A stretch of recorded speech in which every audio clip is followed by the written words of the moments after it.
देखिए इस दफ़ा तो वर्कर्स हमेशा की तरह बल्कि चार्ज थे और वर्कर्स बाहर आना चाह रहे थे, जलसा करना चाह रहे थे और हमारी रावलपिंडी इस्लामाबाद की जो वर्कर्स हैं वो भी बहुत इसमें कीन थे। लेकिन जिस तरह आपको पता है कि फिर लास्ट मोमेंट पे जलसा कैंसल कर दिया गया बल्कि पोस्टपोन कर दिया गया। लेकिन मैं आपको ये बताऊँ कि कोई ना कोई वजूहात तो ज़रूर थी कि जलसा कैंसल करना पड़ा। देखिए जी, एक लार्जर इंटरेस्ट था और मैं समझता हूँ कि इमरान किसका? खान ने एक मर्तबा फिर एक बड़ा लीडर होने का सबूत दिया है और एक लार्जर इंटरेस्ट था कि कोई तसादम की कैफ़ियत और कोई एनार्की ना फैले। तो इस वजह से खान साहब ने एक बहुत बड़ा फ़ैसला किया और वो उनके लिए मुश्किल होगा आई एम श्योर ये फ़ैसला और हमारी क़यादत के लिए भी मुश्किल था ये फ़ैसला लेकिन हालात कुछ इस तरह के थे उस दिन सुप्रीम कोर्ट का एक फ़ैसला आना था और ये मालूम नहीं था कि फ़ैसला क्या आएगा। तो इस हवाले से एक बहुत बड़े साने से बचने के लिए इमरान खान ने एक बहुत बड़ा फ़ैसला किया। मेरे ख़्याल में ये फ़ैसला उनका वक़्त बताएगा कि दुरुस्त था। हुँ। आपने फरमाया कि आपकी तैयारी थी या नहीं थी, तो ज़ाहिर है तैयारी तो पीटीआई के ना सिर्फ़ कोटवार में, बल्कि केपीके पंजाब में, बल्कि पंजाब से बाहर भी सिंध में, वहाँ से भी कुछ काफ़िले चल पड़े थे। तो तैयारी तो काफ़ी ज़्यादा थी और शायद इसी वजह से एक्सपेक्ट ये किया जा रहा था कि एक बहुत बड़ा क्राउड जमा होगा और इसी वजह से इसको फिर in the larger interest and context इसको फिर मौखर करवाना पड़ा। देखिए फेडरल गवर्नमेंट तरनोल तो फेडरल एरिया है, पंजाब भी नहीं है, तो फेडरल एरिया में जलसा करना और ये हमें एक हमारा आईनी हक भी है और इसके अलावा कोर्ट्स ने इजाज़त दी है हमें जलसा करने की। इंतज़ामिया चाहती है कि जलसा ना हो, लेकिन मैं समझता हूँ कि हमारा आईनी हक है और ये जलसा बिल्कुल साइड पे हो रहा है। इसमें जो सेंट्रल जो है इस्लामाबाद, उससे ये बहुत दूर हट के हो रहा है। तो इसमें कोई किसी को खौफ व ख़तर नहीं होना चाहिए। ये एक मौका देना चाहिए कि अगर कुछ कारकुन और हमारे लीडर्स जो हैं, वो इकट्ठे होकर कुछ अपने जज़्बात एक्सप्रेस करना चाहते हैं, तो इसमें कोई हर्ज नहीं है मेरे ख़्याल में और आपने देखा होगा कि पीटीआई के दौर में जलसे करने की इजाज़त थी। मुस्लिम लीग नून ने भी जलसे किए और इसी तरह बहुत सारी एक्टिविटीज़ होती थी, तो खान साहब ने कभी किसी को मना नहीं किया।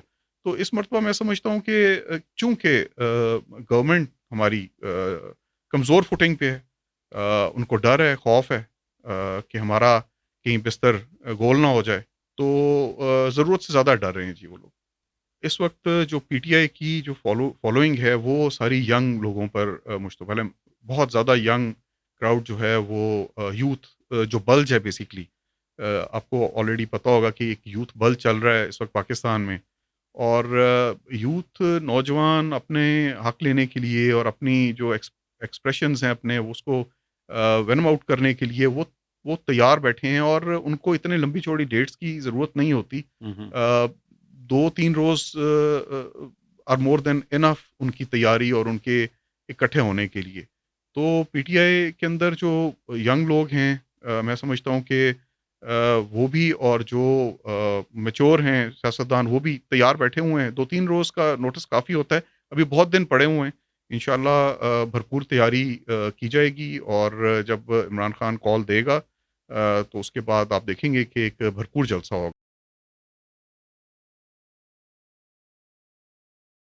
जी, मैं तो तकरीबन 6 महीने से पहले मुझे उतार दिया गया था ज़िले की सदारत से। तो मुझे कॉर्नर किया हुआ था आमिर कियानी साहब थे हमारे उस वक़्त नॉर्थ के प्रेज़िडेंट थे शायद। उस वक़्त भी हम लोग तंज़ीमी मामलात थे, हम लोग चाहते थे कि वर्कर्स को उनका हक मिले।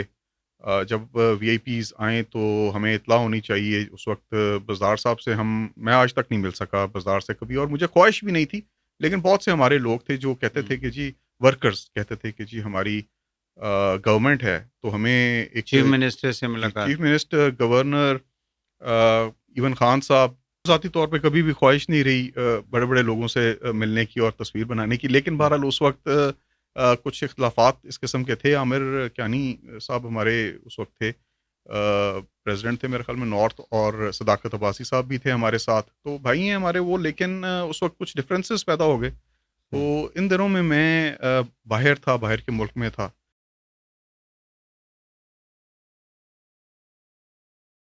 देखिए, जो हमारे पास फॉर्म 45 हमारे पास मौजूद हैं, उसमें हमारी बर्तरी 42,000 वोट्स की बर्तरी है, और टोटल वोट्स जो हमारे तकरीबन 1,07,000 के करीब हैं। और हमने इस बिना पे जो पिटिशन अपनी दायर की हुई है इलेक्शन ट्रिब्यूनल के पास, उसमें इस तमाम दस्तावेज़ात और तमाम जो फॉर्म 45s हैं, ये उसके साथ मुंसलिक किए हुए हैं जी हमने, कॉपीज़ उनकी। अभी हम इंतज़ार कर रहे हैं जी, डेट्स हमारी ट्रिब्यूनल की आनी हैं, चूँकि ये 5 रुकनी बेंच एक सुप्रीम कोर्ट ने तश्कील दिया था इस मामले को देखने के लिए, और इसको दोबारा भेजा गया था इलेक्शन कमिश्नर को, चीफ इलेक्शन कमिश्नर को, लाहौर हाई कोर्ट की चीफ जस्टिस साहिबा के पास।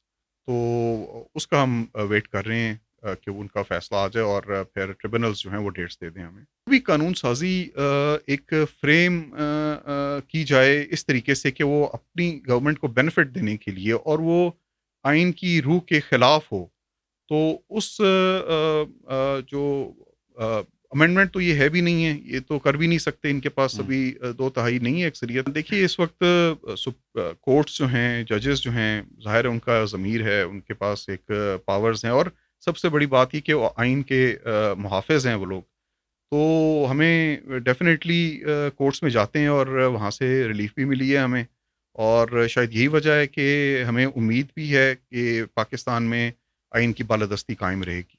काज़ी साहब से ज़्यादा उम्मीद नहीं है, किसी को भी नहीं है। हर शख़्स का और हर वर्कर का एक डिफ़रेंट तरीका होता है रिएक्ट करने का। हुँ, हुँ, तो जो रिएक्शन आता है, ज़ाहिर है वो अवाम की तरफ से आता है, वो वर्कर्स की तरफ आता है। हुँ, अनफॉर्च्यूनेटली उसके अंदर कुछ और क़ुव्वतें भी इन्वॉल्व होती हैं, जो कि शायद पाकिस्तान की एंटी स्टेट क़ुव्वतें होती हैं, वो हुँ, इसके अंदर अपना मिर्च मसाला भी लगाती हैं। हुँ, लेकिन बाय एंड लार्ज मैं समझता हूँ कि काज़ी साहब ने 3-4 ऐसे मौके आए हैं, जहाँ पर उन्होंने ये फेयर एंड फ्री होने का सबूत नहीं दे सके वो।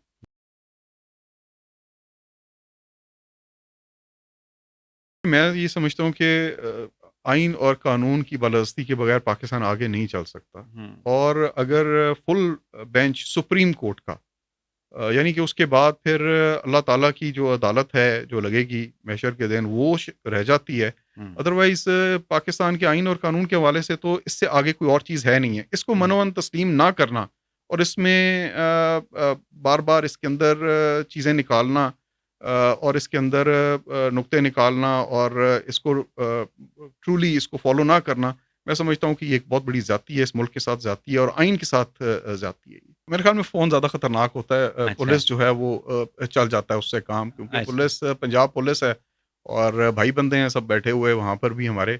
बहरहाल अब पुलिस जो है वो आती है, अभी इस मरतबा भी पुलिस घर पे मेरे 2 मरतबा आई। अच्छा, लेकिन उन्होंने यही कहा कि जी आप घर से बाहर मत निकलें, लेकिन मैं घर में ऑलरेडी मौजूद ही नहीं था, आपको तो पता है, इस जी, बारे में मेरी आपसे बात भी हुई थी। जी, जी, जी, तो हम लोग तो पहले ही 2-3 दिन अपने आप को सेव कर लेते हैं, और इसी तरह हमारे जो कारकुन हैं, वो भी अब तैयार, अब यूज़्ड टू हो गए हैं, और अब तो एक पूरा एसओपी जो है हम लोगों ने फ़ॉर्मुलेट कर लिया हुआ है कि किसके जब ऐलान हो जाए और उससे कितने दिन पहले क्या करना है और किस तरीके से चलना है। हैविंग सेड दिस, मैं समझता हूँ कि ये एक ट्रेंड, और ये जो जिस तरफ चीज़ें चल रही हैं, जिस तरह से, ये काफ़ी ख़तरनाक है, और पुलिस को अवाम के कारकुनों के सामने लेकर नहीं आना चाहिए। इससे जो पुलिस की इज़्ज़त है, जो पुलिस का जो मैंडेट दिया हुआ है आइन के अंदर, कानून के अंदर, वो उससे जब तजावुज़ करते हैं, तो इसमें मैं समझता हूँ कि उनकी इसमें इज़्ज़त नहीं है, और ये तसादम और टकराव जो है, ये पैदा करने की जो कोशिश है, या जिस तरह से तरीक़ाकार है, और ये अभी की बात मैं नहीं कर रहा हूँ, मैं एक जनरल बात कर रहा हूँ हुँ, कि जो होता आया है इस मुल्क के अंदर। पुलिस को अवाम के सामने और पार्टीज़ के सामने इस तरह से लेके नहीं आना चाहिए। इससे काफ़ी सूरत हाल किसी वक़्त भी ख़राब भी हो सकती है।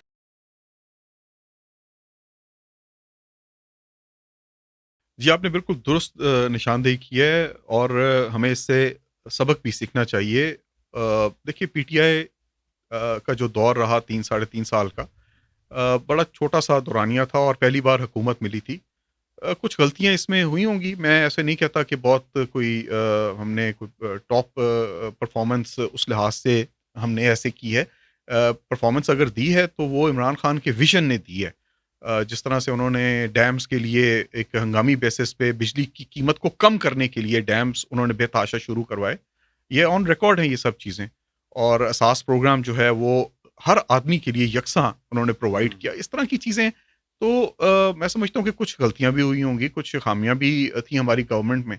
लेकिन इसके साथ-साथ मैं ये आपको बताता चलूँ कि मैंने ज़िले सदर की हैसियत से उस वक़्त जब इक़्तिदार था, जब मैं ज़िले का सदर था और प्राइम मिनिस्टर इमरान खान थे, मैंने उस वक़्त भी एक ख़त लिखा इमरान खान को और तंग आकर लिखा कि ये चीज़ें तंज़ीमों के अंदर इस तरह से होनी चाहिए और यहाँ पे सुनवाई नहीं है और इससे पार्टी का वर्कर जो है वो डिस्टर्ब हो रहा है। और मेरा जो ये ख़त है, मैंने खान साहब को भेजा और इन पर्सन उनको पहुँचाया गया ये ख़त। मैं खुद तो उनसे मुलाकात उस वक़्त नहीं कर सका, लेकिन मेरा ख़त पहुँचा और इसके बाद फिर मैंने 1 महीने के बाद ये ख़त ये मैंने पोस्ट किया फ़ेसबुक के ऊपर, जो कि ऑन रिकॉर्ड है। ये सब चीज़ें जो बातें मैं कर रहा हूँ, ये ऑन रिकॉर्ड कर रहा हूँ।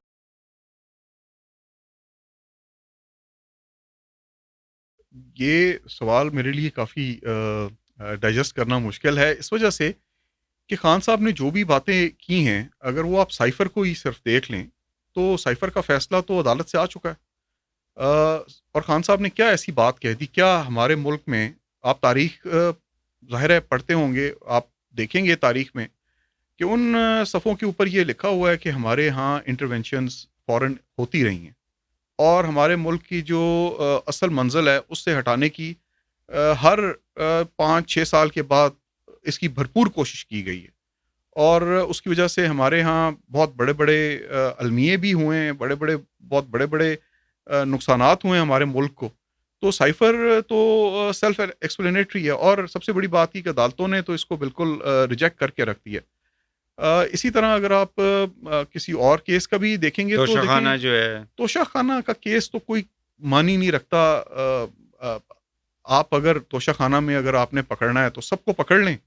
जिन लोगों ने भी घड़ियाँ कानून के मुताबिक हुँ। पैसे दे के और निकलवाईं और आपने सिर्फ़ पकड़ा हुआ है इमरान खान को इस केस के अंदर। खान साहब ने तो देखें कीमतें उसकी जो परसेंटेज जमा करानी होती है वो भी बढ़ा दी अपने दौर में उन्होंने की। और देखिए सबसे बड़ी बात ये है कि तोशाखाना तो एक मामूली सी बात है, मैं उसको इतना बड़ा केस समझता ही नहीं हूँ। एक ओवरऑल आप एक पूरी पिक्चर को देखें कि लीडर जो होता है उसका एक विज़न होता है। हुँ। वो पाकिस्तान को किस सिमत में लेकर जाना चाहता है, ये एक बेसिकली जो इश्यू कह लें या आप कह लें कि एक माइंडसेट क्या लीडर का है, वो यहाँ से पता चलता है। तो इमरान खान ने हमेशा ये चाहा है कि पाकिस्तान का नाम सरबुलंद हो उसका और उसने यूनाइटेड नेशंस के फ़ोरम पे भी इस बात का इज़हार किया। वो सऊदी अरब भी जाते रहे हैं, वहाँ पर भी एमबीएस से भी मुलाकातें उनकी हुईं। हुँ, और हुँ। उन्होंने हर मौके के ऊपर ये साबित किया कि वो पाकिस्तान को के असल जो लीडर हैं वो उन्होंने एक विज़न देना था। हाँ, उनकी टीम अगर परफ़ॉर्म नहीं कर सकी और उसके साथ-साथ आपको पता ही है कि हमारी हुकूमत जो उस वक़्त चल रही थी वो कितनी स्ट्रॉन्ग गवर्नमेंट थी। शहबाज़ शरीफ तो बिल्कुल स्ट्रॉन्ग नहीं है, लेकिन उस वक़्त हमारी भी जो आज साहब जिनको रिसेंटली अरेस्ट भी किया गया, मैं समझता हूँ कि गवर्नमेंट तो कोई और चला रहा था उस वक़्त। आप जिस तरफ इशारा कर रहे हैं उस तरफ हम पिछले 50-60 साल से उसी एक साइकिल के अंदर फँसे हुए हैं। यहाँ से हमें निकलना चाहिए। Let's look forward. देखिए, अगर तो उस वक़्त खान साहब अपने जो उनकी पावर्स हैं एज़ अ प्राइम मिनिस्टर, उससे हट के वो कोई बात कर रहे थे, तो फिर तो एक बात है। अगर वो उसके विदिन दैट लिमिट अगर वो कुछ डिमांड कर रहे थे या कुछ करना चाह रहे थे, तो उनको कर देना चाहिए था। इससे शायद प्राइम मिनिस्टर की जो पोज़ीशन है, वो भी बेहतर रहती और और अगर ये डोमेन नहीं था उनका, तो फिर मेरे ख़्याल में ये एक गलती थी।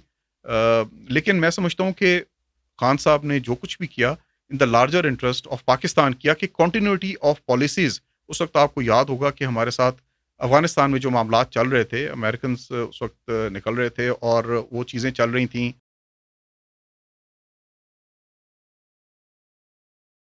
ابھی بھی یہ سمجھتا ہوں میں، کیونکہ خود ایک چھوٹے سے تھنک ٹینک کا حصہ بھی ہوں، تو میں یہ سمجھتا ہوں کہ ابھی بھی ہمیں پہلا اٹیمپٹ یہی کرنا چاہیے کہ اپنے ہمسایوں کے ساتھ تعلقات، چاہے وہ انڈیا ہو، چاہے وہ افغانستان ہو، چاہے وہ ایران ہو، سب کے ساتھ تعلقات کو بہتر کرنے کی بھرپور کوشش کرنی چاہیے۔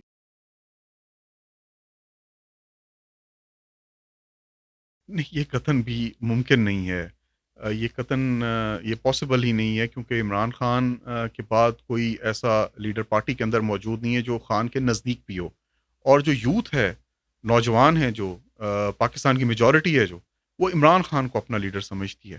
جی، میں جس خان کو جانتا ہوں وہ خان ایگری کرنے والوں میں سے نہیں ہے، اور میری ملاقات بھی ہوئی تھی خان صاحب سے جیل کے اندر۔ ان کا حوصلہ بڑا بلند تھا، اور میں سمجھتا ہوں کہ یہ جو ڈیل ویل والا معاملہ ہے یہ خان صاحب کی ڈکشنری میں موجود نہیں ہے جی، اور عمران خان کی موجودگی کے بغیر پارٹی جو ہے وہ کچھ بھی نہیں ہے۔ دیکھیں، کنٹری سے تو آگے کچھ نہیں ہے، لیکن جو پارٹیز ہیں اس کے اندر تو ایک لیڈر ہوتا ہے اور اس کے پیچھے سب چلتے ہیں۔ خان صاحب کو جیسے میں نے پہلے بھی عرض کیا کہ پارٹی اگر ہے تو وہ عمران خان کی وجہ سے ہے، اور ورکرز، عہدیداران، وہ خان صاحب کے علاوہ کسی کا حکم سننے کو تیار بھی نہیں ہوتے۔ اس وجہ سے ساری جو ڈیسیژن میکنگ ہے وہ خان صاحب کرتے ہیں، ٹھیک ہے، لیکن کسی حد تک جو ہمارے گھور صاحب ہیں اور عمر ایوب صاحب ہیں وہ فیصلے کرتے ہیں مقامی لیول پہ۔ میرے خیال میں کچھ ورکرز کے درمیان کچھ غلط فہمی تھی جس کی وجہ سے وہ ایک تھوڑی سی بدمزگی پیدا ہوئی، لیکن اس کے باوجود خان صاحب کا پورا ٹرسٹ ہے، اپنی جو لوگ ہیں یہاں پر موجود ہیں، اور انشاءاللہ میں سمجھتا ہوں کہ خان صاحب میجر ڈیسیژنز تو خود کرتے ہیں، لیکن انہوں نے کافی حد تک ان کو پاورز دے رکھی ہیں۔ اگر کوئی پاورز یوٹیلائز نہ کرے تو یہ پھر اس کی اپنی کمزوری سمجھتا ہوں میں۔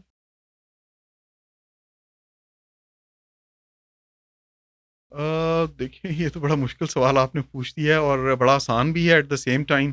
ہمارے تو سارے جو پروفس ہیں فارم 45 موجود ہیں، اور سب سے بڑی بات یہ ہے کہ یہ ایک بہت بڑی انقلاب آیا ہے، اور نہ صرف راولپنڈی سٹی میں بلکہ یہ پورے پاکستان میں ایک انقلاب آیا ہے، اور لوگوں نے جو ایک زبردستی آپ کسی کی سوچ چینج کرتے ہیں، جیسے ہمیں کوئی بینر نہیں لگانے دیا گیا، ہماری میٹنگز کے اوپر پولیس چھاپے مارتی تھی، جس طرح ہمیں حلقوں کے اندر نہیں نکلنے دیا گیا، ہمارے ووٹرز کو، ہمارے سپورٹرز کو پولیس برے طریقے سے ان کو تنگ کرتی تھی، تو بینر سٹیکر اس کی اجازت نہیں تھی، ہمارا تو نام و نشان نہیں تھا، لیکن لوگوں نے ریئیکٹ کیا، لوگوں نے ریئیکٹ کیا۔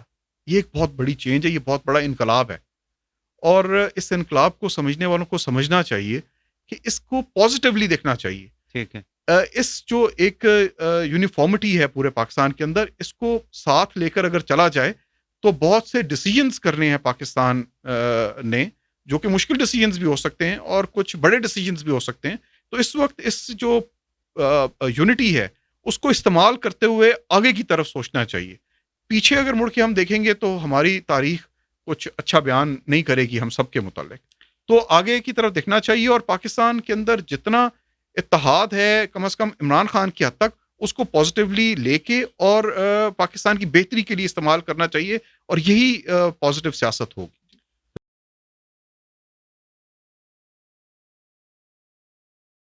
دیکھیں، چوائسیز دیکھنی ہوتی ہیں، آپ کے پاس کیا چوائس تھی خان صاحب کی؟ ظاہر ہے میں تو ڈیسیجن میں انوالو نہیں تھا ان کے، لیکن ان کے پاس کیا چوائسیز تھیں، اور صحیح۔ اس وقت ان کے جو ایڈوائزرز تھے وہ کیا ان کو ایڈوائز کر رہے تھے؟ ہوں، ایک میں نے جیسے پہلے بھی عرض کیا کہ عمران خان روایتی سیاستدان نہیں ہے۔ ہوں، جو روایتی سیاستدان تھے، جس طرح سے ایڈوائزز ان کو ملیں وہ کرتے چلے گئے، صحیح۔ جس طرح اسمبلی ڈیزالو کرنے کے اندر ایک اسمبلیز کو ڈیزالو کرنے کے اوپر ایک ڈویژن تھی پارٹی کے اندر، تو وہ ڈیسیجن میرے خیال میں کچھ ایڈوائزز ان کو ٹھیک نہیں ملی، اور اس وقت ابھی یہ ایسکلیٹ کر رہی تھی چیزیں، تو وہ ایسکلیٹ جن لوگوں کی وجہ سے ہوئی یہ ایسکلیٹ، وہ آج بھی باہر ہیں اور مزے میں ہیں، اور انہوں نے پارٹیز بھی بنا لی ہیں، ہوں، اور وہ گھوم پھر رہے ہیں، لیکن جو جس نے یہ کیا ظاہر ہے کہ وہ خان اس وقت لیڈ کر رہا تھا، تو اس کے اوپر ساری افتاد آن گری۔ لیڈر جب اریسٹ ہوگا تو ریئیکشن تو آئے گا، ہوں، ورکرز تو ریئیکٹ کریں گے، اور عمران خان جیسا پاپولر لیڈر اس کے لیے تو ضرور کریں گے۔ ہوں، جو سلیکشن آف پروٹیسٹ ہے، جو پلیس ہے، وہ کچھ اور کی جا سکتی تھی، یہ اس وقت کے جو لوگ ہیں ان کو یہ فیصلہ کرنا تھا کہ کہاں پہ پروٹیسٹ کرنا ہے، کس طریقے سے پروٹیسٹ کرنا ہے، اور اس کا جو طریقہ کار ہے وہ کیا ہونا چاہیے. تو میں سمجھتا ہوں کہ وہاں پر شاید جو ہماری سیکنڈ ٹیئر کی لیڈرشپ ہے خان صاحب کے بعد، ان سے شاید کچھ غلطیاں ہوئی ہیں. اگر کوئی موب اکٹھا ہو جاتا ہے تو اس میں پھر بہت سے لوگ ایسے بھی شامل ہو جاتے ہیں جو بالکل انوانٹیڈ ہوتے ہیں، انٹرسٹ گروپس اور وہ پھر کسی اور طرف چیزیں چل جاتی ہیں، اور یہی ہوا انفارچونیٹلی. میں سمجھتا ہوں کہ یہ بڑی انفارچونیٹ بات ہے، اور اس کو اس طریقے سے نہیں ہونا چاہیے تھا. فوج ہماری ہے، ادارے ہمارے ہیں، چھوٹے جو بزنسز ہیں لوگوں کے، جو ان کا بریڈ اینڈ بٹر ہے، اور باہر سے ان کے پیسے آتے ہیں اور اس سے گورنمنٹ کو اچھا خاصا ریونیو فارن ایکسچینج اکٹھا ہوتا ہے، ایگزیکٹلی تو اس کو بھی بلاک کر دیا گیا ہے اور تنگ کیا جا رہا ہے ان کو. میں سمجھتا ہوں کہ جو، اور معیشت کے اوپر آپ نے ڈسکشن نہیں کی، لیکن ایک معیشت بہت سیریس ایشو ہے اس وقت پاکستان کے اندر. تو اب انویسٹمنٹ جو ہے وہ کرنے کو کوئی تیار نہیں ہے. لوکلز جو ہیں وہ بھی اپنا پیسہ باہر لے کے جا چکے ہوئے ہیں، اور جو ہمارے بیوروکریٹس ہیں، جو ہمارے افسران جن کے پاس بہت پیسہ ہے، آپ ابھی بھی چیک کر لیں دبئی کے اندر جو انویسٹمنٹس ہیں وہ کس کی ہیں. جس ٹیلنٹ کی بدولت ہم یہاں پہ جاب کریشن کر سکتے ہیں، بزنسز کو ڈیولپ کر سکتے ہیں، ریونیوز اور نوکریاں جو ہیں وہ بڑھ سکتی ہیں، وہ اگر ٹیلنٹ باہر جا رہا ہے، وہ انویسٹمنٹس باہر جا رہی ہیں تو پاکستان کے لیے، اور یہ وہ لوگ ہیں جو جا رہے ہیں وہ یہ سوچ کر نہیں جا رہے کہ ہم نوکری کریں گے 1 سال، پیسہ اکٹھا کر کے اور وہاں سے بھیجتے رہیں گے پاکستان. یہ بدل ہو کر لوگ جا رہے ہیں. دیکھیں یہ بہت بڑا فرق ہے، بدل ہو کر جا رہے ہیں، اور یہ لوگ پاکستان واپس پیسہ کما کے نہیں بھیجیں گے، یہ وہاں پر ہی رکھیں گے، وہاں پر ہی انویسٹ کریں گے. تو یہ بڑی سیریس سچویشن ہے. اگر پاکستانیوں کا اس ملک کے اندر اعتماد نہیں ہے، اور بزنس مین کا اعتماد نہیں ہے، اور تاجروں کا اعتماد نہیں ہے اگر اپنے ہی ملک کے اندر، تو باہر سے لوگ کیسے انویسٹ کریں گے؟ مجھے تو بنیادی طور پہ میں آج پچھلے 6 مہینے سے یہ چیخ رہا ہوں کہ باہر کے لوگ انویسٹ نہیں کریں گے. اس وقت ایک کانفیڈنس بلڈنگ جو میئرز ہیں، اور کانفیڈنس بلڈنگ کے لیے جو ایک پرسنالٹی ہے اس کی ضرورت ہے پاکستان کو.